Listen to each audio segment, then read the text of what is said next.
Hello viewers, welcome to our channel. நம்ம பார்த்துட்டு இருக்கிறது simple interest, compound interest. Last வீடியோல compound interest related 4 problems பார்த்திருந்தோம். இந்த வீடியோலயும் compound interest and simple interest related சில problems பார்க்க இருக்கோம். வாங்க பார்க்கலாம். First problem, if a certain sum at compound interest become double in 5 years, then in how many years it will be 16 times at same rate of interest? ஒரே rate of இன்ட்ரெஸ்ட்டில் ஒரு குறிப்பிட்ட amount 5 years கழித்து double ஆகுதுன்னு சொல்கிறாங்க. Same அதே rate of இன்ட்ரெஸ்ட்டை வச்சு calculate பண்ணும்போது அந்த அமௌண்ட்டு எப்போ 16 டைம்ஸ் ஆகும்னு கேட்குறாங்க. ஸோ வாங்க பார்க்கலாம். ஜஸ்ட் நீங்கள் இப்போது ஒரு கன்சிடர் பண்ணிக்கோங்க. பிரின்சிபல் நம்மளுடைய இனிஷியல் அமௌண்ட்டை ஒரு ஃபார் எக்ஸாம்பிள் 1000 rupeesனு கன்சிடர் பண்ணிக்குவோமே. 1000 rupees கன்சிடர் பண்ணிக்குவோம். 5th இயரில், அதாவது 5 years எண்டில் அவங்க என்ன சொல்கிறாங்க, அந்த அமௌண்ட் டபுள் ஆகும்னு சொல்கிறாங்க. ஸோ அந்த அமௌண்ட் என்னவா ஆகிருக்கும், டபுளுங்கிறப்போ 2000 ஆகிருக்கும். இப்போ 5 இயர்ஸில் ஒரு குறிப்பிட்ட ரேட் ஆஃப் இன்ட்ரெஸ்ட்டில் இனிஷியல் அமௌண்ட் 5 இயர்ஸில் டபுள் ஆகுதுங்கிறப்போ, ஸோ இந்த அமௌண்ட்டை என்ன பண்ணணும், நெக்ஸ்ட்டு 5 இயர்ஸ்க்கு இதை இனிஷியல் அமௌண்ட்டாக வச்சுக்கோங்க. ஸோ அதே மாதிரி நெக்ஸ்ட்டு 5 இயர்ஸ் 10 இயர்ஸ் கழித்து இது என்னாகும், திரும்ப டபுள் ஆகும். ஸோ இப்படியே நீங்கள் என்ன பண்ணணும், நமக்கு 16 டைம்ஸ் கேட்டிருக்காங்க. அப்போ 16 டைம்ஸ்னால் நம்ம எதுக்கு ஃபைன் பண்ணணும், இன்ட்டு 16,000 எத்தனை வருஷம் கழித்து நமக்கு கிடைக்குங்கிறத பார்க்கணும். இப்போ 10 இயர்ஸ் கம்ப்ளீட் ஆயிடுச்சா, இந்த 4,000 இனிஷியல் அமௌண்ட்டாக வச்சுக்குவோம். நம்ம கொடுத்துருக்கிற டேட்டா படி நெக்ஸ்ட்டு 5 இயர்ஸ் கழித்து என்னாகும், அதே சேம் ரேட் ஆஃப் இன்ட்ரெஸ்ட்டில் இந்த 4,000 என்னாகும், டபுள் ஆகும். நெக்ஸ்ட்டு 15 இயர்ஸ் கழித்து இந்த 8,000 இனிஷியல் அமௌண்ட்டாக வச்சுக்குவோம். நெக்ஸ்ட்டு 5 இயர்ஸ் கழித்து என்னாகும், இந்த 8,000 16,000 ஆகும். ஸோ நம்மளுடைய கொஸ்டின் என்ன, எத்தனை வருஷத்தில் அந்த அமௌண்ட் 16 டைம்ஸ் அதிகமாகும்னு கேட்டிருக்காங்க. ஸோ எத்தனை வருஷத்தில் நமக்கு அந்த அமௌண்ட் 16 டைம்ஸ் அதிகமாகுது, 20 இயர்ஸில். நெக்ஸ்ட் கொஸ்டின் பார்க்கலாம். At what rate % per annum of compound interest will a sum become 9 times of itself in 2 years? ஒரு குறிப்பிட்ட அமௌண்ட்டு 2 இயர்ஸில் 9 டைம்ஸாக மாறுது அப்படின்னா அதனுடைய ரேட் ஆஃப் இன்ட்ரெஸ்ட் என்னன்னு கேட்குறாங்க. இப்போ இந்த ப்ராப்ளமில் நமக்கு என்னென்ன டேட்டாஸ் கொடுத்துருக்காங்க, சம் பிகம் 9 டைம்ஸ், அதாவது எண்ணுங்கிறது 2 இயர்ஸ் கொடுத்துருக்காங்க. நமக்கு நம்பர் ஆஃப் இயர்ஸ் 2 கொடுத்துருக்காங்க. வெளியே சம் பிகம் 9 டைம்ஸ்னால் 2 இயர்ஸ் கழித்து நம்ம பே பண்ணக்கூடிய நமக்கு வரக்கூடிய டோட்டல் அமௌண்ட்டு என்ன சொல்கிறாங்க, 9 டைம்ஸ் ஆஃப் பிரின்சிபல்னு சொல்கிறாங்க. ஸோ 2 இயர்ஸ் கழித்து நமக்கு கிடைக்கக்கூடிய அமௌண்ட், அதாவது ஏ ஈக்குவல் டு எத்தனை times, 9 times of principal P. பிரின்சிபலை நீங்கள் பின்னே வச்சுக்கோங்க. இப்போ நமக்கு தெரியும் இல்லையா, அமௌண்ட்டினுடைய ஃபார்முலா காம்பவுண்ட் இன்ட்ரெஸ்ட்டை பொறுத்த வரையும் அமௌண்ட்டினுடைய ஃபார்முலா என்ன, amount equal to principal p into 1 plus r by 100 whole power n. So இதுதான் அமௌண்ட்டினுடைய ஃபார்முலா. இப்போ நம்ம கொடுத்துருக்கிற டேட்டா வச்சு அமௌண்ட் என்னென்ன எடுத்திருக்கோம், 9 times principal equal to principal நமக்கு தெரிஞ்சதெல்லாம் சப்ஸ்டியூட் பண்ணுங்கள், 1 plus r by 100 whole power 2. So இது இருக்குது. இப்போ நம்ம இந்த பிரின்சிபல் பியையும் கேன்சல் பண்ணலாம் இல்லையா, கேன்சல் பண்ணோன்னா நமக்கு என்ன இருக்கும், 9 equal to 1 plus r by 100 whole power 2ன்னு இருக்கும். ஸோ இதுக்கு நம்ம ஸ்கொயர் ரூட் எடுங்க, போத் சைடு ஸ்கொயர் ரூட் எடுக்கும்போது இது என்னவா ஆகும், 3 equal to 1 plus r by 100ன்னு வரும். இதை வச்சு நம்ம ஆர் வேல்யூ ஃபைன் பண்ணலாம் இல்லையா, நமக்கு என்ன ஃபைன் பண்ண சொல்லியிருக்காங்க, ஆர் தான் ஃபைன் பண்ண சொல்லியிருக்காங்க. ஸோ இதை எல்சிஎம் எடுங்க, 3 equal to 100 plus R by 100. இந்த 100 இந்த பக்கம் வந்துருச்சுன்னா 300 equal to 100 plus R equal to 200. So நம்மளுடைய ஆன்சர் என்ன, ரேட் ஆஃப் இன்ட்ரெஸ்ட் 200% இருந்தால் மட்டும்தான் நம்மளுடைய பிரின்சிபல் அமௌண்ட் 2 இயர்ஸ் கழித்து 9 டைம்ஸ் மாறும். ஸோ நம்மளுடைய answer 200%. Next question, the difference between simple interest and compound interest on rupees 5,000 for 2 years at 12% rate of interest per annum will be. என்ன கேட்டிருக்காங்க, இதில் என்னென்ன கொடுத்துருக்காங்க, பிரின்சிபல் அமௌண்ட் பிங்கிறது 5,000 கொடுத்துட்டாங்க, N2 கொடுத்தாச்சு, ரேட் ஆஃப் இன்ட்ரெஸ்ட் 12 கொடுத்தாச்சு. ஸோ நமக்கு பியும் தெரியும், என்னும் தெரியும், ஆரும் தெரியும். இதே நீங்கள் ஃபார்முலா யூஸ் பண்ணி செய்கிற மாதிரி இருந்தால் இந்த டேட்டாஸை வச்சு நீங்கள் சிம்பிள் இன்ட்ரெஸ்ட் ஃபைன் பண்ணுங்கள், நெக்ஸ்ட்டு காம்பவுண்ட் இன்ட்ரெஸ்ட் ஃபைன் பண்ணுங்கள், ரெண்டையும் டிஃப்ரென்ஸ் பண்ணுங்கள், அதாவது மைனஸ் பண்ணுங்கள். மைனஸ் பண்ணி வர்ற ஆன்சர் தான் இந்த கொஸ்டினுடைய ஆன்சர். நம்ம இப்போ ஃபார்முலா இல்லாமல் நம்ம ஃபாலோ பண்ணலாம். என்ன சொல்லியிருக்காங்க, பிரின்சிபல் 5,000,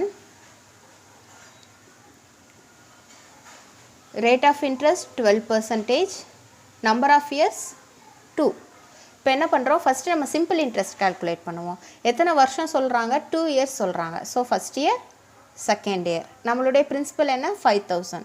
ஸோ ஃபஸ்ட் இயர் எண்டில் நம்ம என்ன எவ்வளோ பே பண்ண வேண்டியது இருக்கும், 5,000 ப்ளஸ் இந்த 5,000ல் 12% இன்ட்ரெஸ்ட்டு. ஸோ 5,000ல் 12% இன்ட்ரெஸ்ட் கால்குலேட் பண்ணுங்கள்.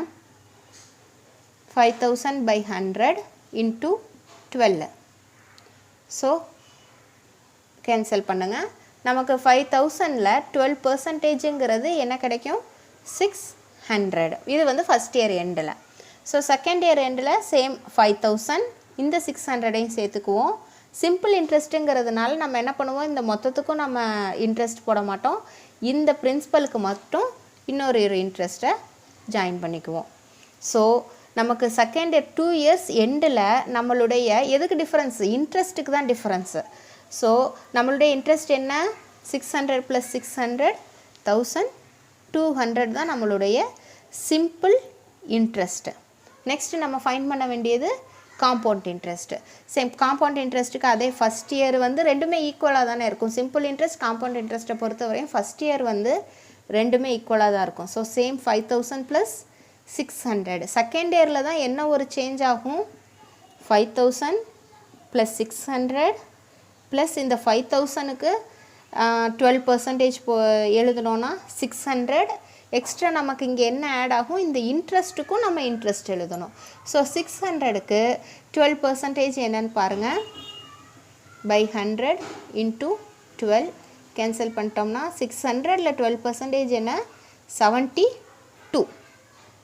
ஸோ இங்கே நம்ம காம்பவுண்ட் இன்ட்ரெஸ்ட் எவ்வளோ வந்திருக்கு, 1,272. இது வந்து காம்பவுண்ட் இன்ட்ரெஸ்ட்டு. நம்ம கொஸ்டின் என்ன, difference between simple interest compound interest. So ரெண்டுத்துக்கும் உள்ள டிஃபரன்ஸ் நமக்கு என்ன, 72. 72 தான் நம்மளுடைய answer. Next question, the difference between simple interest and compound interest on rupees 500 for 1 year at 12.5% interest. Last problem மாதிரி தான், பட் லாஸ்ட் ப்ராப்ளம் வந்து நமக்கு 2 years கொடுத்துருந்தாங்க, இங்கே 1 year, principal amount 500, rate of interest 12.5. இப்போ difference between simple interest compound interest. இப்போது நம்ம last ப்ராப்ளம்லேயே பார்த்தோம், ஃபஸ்ட் இயரை பொறுத்த வரையும் எப்படி இருக்கும், சிம்பிள் இன்ட்ரெஸ்ட்டும் சேமாக தான் இருக்கும், காம்பவுண்ட் இன்ட்ரெஸ்ட்டும் ஈக்குவலாக தான் இருக்கும் ஃபஸ்ட் இயரை பொறுத்தவரையும். ஸோ இதனுடைய டிஃப்ரென்ஸ் நமக்கு என்னவாக இருக்கும், ரெண்டுத்துக்குமே டிஃப்ரென்ஸே இருக்காது. ஸோ இது ரெண்டுத்துக்கும் உள்ள டிஃப்ரென்ஸ் ₹0. இதுதான் நம்மளுடைய ஆன்சர். இதுக்கு நம்ம வேறு எதுவுமே ஃபைன் பண்ண வேண்டியதில்லை, பார்த்ததுமே 1 yearன்னு கொடுத்துருந்தாலே நம்ம ரெண்டுத்துக்குமே டிஃப்ரென்ஸ் இல்லைங்கிறதுனால ஆன்சர் ₹0. நெக்ஸ்ட் கொஸ்டின் பார்க்கலாம். என்ன கொடுத்துருக்காங்க, a person borrows ₹2,500 at 10% interest for 2 years and lent the money for the same period at the same rate of interest, rate of compound interest, then his gain is. அதாவது என்ன சொல்லியிருக்காங்க, ஒரு person ₹2,500 10% simple இன்ட்ரெஸ்ட்டில் வாங்குறாங்க. எதில் வாங்குறாங்க, simple இன்ட்ரெஸ்ட்டில் வாங்குறாங்க 2 yearsக்கு. அதே அமௌண்ட்டை என்ன பண்ணுறாங்க, காம்பவுண்ட் இன்ட்ரெஸ்ட்டுக்கு இவங்க வெளியில் கொடுக்குறாங்க. கொடுக்கும்போது இவங்களுடைய கெயின் என்னவாக இருக்குன்னு கேட்டிருக்காங்க. இப்போ இதுக்கு முன்னாடி பார்த்த ப்ராப்ளம்ஸ்லாம் டைரெக்டாக difference between simple interest compound இன்ட்ரெஸ்ட்னு கொடுத்துருந்தாங்க. பட் இந்த ப்ராப்ளம்லேயும் அதே தான், சேம் அதே தான், ஆனால் ஒரு சுச்சுவேஷன் கொடுத்துருக்காங்க. அதை வச்சு நம்மளே அண்டர்ஸ்டாண்ட் பண்ணிக்கிறது தான் சிம்பிள் இன்ட்ரெஸ்ட்டுக்கும் காம்பவுண்ட் இன்ட்ரெஸ்ட்டுக்கும் டிஃப்ரென்ஸ் கேட்டிருக்காங்கன்னு. ஏன்னா இந்த பர்சன் சிம்பிள் இன்ட்ரெஸ்ட்டுக்கு வட்டிக்கு வாங்கி காம்பவுண்ட் இன்ட்ரெஸ்ட்டுக்கு கொடுத்துருக்கும்போது நம்ம என்ன பண்ணணும், கண்டிப்பாக சிம்பிள் இன்ட்ரெஸ்ட்டுக்கும் காம்பவுண்ட் இன்ட்ரெஸ்ட்டுக்கும் டிஃப்ரென்ஸ் கண்டுபிடிச்சாதான் அவங்களுடைய கெயின் என்ன அப்படிங்கிறது நமக்கு தெரியும். இப்போ கொடுத்துருக்கிற டேட்டாஸை எழுதுவோம். First principal 2500, rate of interest 10%, number of years 2. Okay, first simple interest கண்டுபிடிச்சிடலாமா? நம்பர் ஆஃப் இயர்ஸ் 2, சேம் அதே தான். 1 2 பிரின்சிபல் அமௌண்ட் 2500, நமக்கு ரேட் ஆஃப் இன்ட்ரெஸ்ட் என்ன 10%. அப்போ 2500ல் 10% 250. அப்போ ஃபஸ்ட் இயர் முடிவில் நம்ம கட்ட வேண்டியது என்னது 2500 + 250. இப்போ செகண்ட் இயருங்கிறப்போ சிம்பிள் இன்ட்ரெஸ்ட் கண்டிப்பாக என்ன இருக்கும் 250, திரும்ப இதுக்கு உள்ள ஒரு இன்ட்ரெஸ்ட்டு 250. இந்த 250க்கு நம்ம இன்ட்ரெஸ்ட் சேர்க்க மாட்டோம். இப்போது 2 வருஷ முடிவில் நம்மளுடைய இன்ட்ரெஸ்ட் என்ன 500, அதாவது சிம்பிள் இன்ட்ரெஸ்ட் 500 வந்திருக்கு. இப்போ நம்ம திரும்ப என்ன பண்ணலாம், காம்பவுண்ட் இன்ட்ரெஸ்ட் ஃபைன் பண்ணுவோம். காம்பவுண்ட் இன்ட்ரெஸ்ட்டு பொறுத்தவரையும் ஃபஸ்ட் இயர் சேம் அப்படியே சிம்பிள் இன்ட்ரெஸ்ட் மாதிரியே தான், பிரின்சிபல் ப்ளஸ் 10% இன்ட்ரெஸ்ட்டு. செகண்ட் இயரில் தான் என்ன ஆகும், பிரின்சிபல் எழுதுவோம், அந்த லாஸ்ட் இயருக்குள்ள இன்ட்ரெஸ்ட்டு ப்ளஸ் அந்த பிரின்சிபலுக்கு 10% இன்ட்ரெஸ்ட்டு. அது போக என்ன பண்ணுவோம், இந்த இன்ட்ரெஸ்ட்டுக்கும் சேர்த்து ஒரு 10% இன்ட்ரெஸ்ட், அதாவது 25. இப்போ இங்கே நமக்கு ஓவரால் காம்பவுண்ட் இன்ட்ரெஸ்ட் என்ன வந்துருச்சு 525. ஸோ ரெண்டுத்துக்கும் டிஃப்ரென்ஸ் என்ன 25 rupees. அப்போ சிம்பிள் இன்ட்ரெஸ்ட்டுக்கு அவர் கடன் வாங்கி வெளியில் காம்பவுண்ட் இன்ட்ரெஸ்ட்டுக்கு கொடுத்தது மூலமாக அவருடைய கெயின் என்ன 25 rupees தான் அவருடைய gain. Simple interest compound interest ரிலேட்டடாக நிறைய டைப்ஸ் ஆஃப் ப்ராப்ளம்ஸ் நம்ம பார்த்துட்டோம். நெக்ஸ்ட் வீடியோவில் நம்ம எதை பார்க்க போகிறோன்னா, டிஎன்பிஎஸ்சி குரூப் எக்ஸாம்ஸில் ப்ரீவியஸ் இயர்ஸில் இந்த சிம்பிள் இன்ட்ரெஸ்ட் காம்பவுண்ட் இன்ட்ரெஸ்ட் சம்மந்தமாக கொஸ்டின்ஸ் வந்திருக்கும் இல்லையா, அந்த கொஸ்டின்ஸினுடைய சொல்யூஷன்ஸ் நம்ம பார்க்கலாம். மறக்காமல் நம்ம சேனலை சப்ஸ்கிரைப் பண்ணிடுங்க, பெல் ஐக்கானையும் கிளிக் பண்ணிடுங்க. தேங்க்யூ.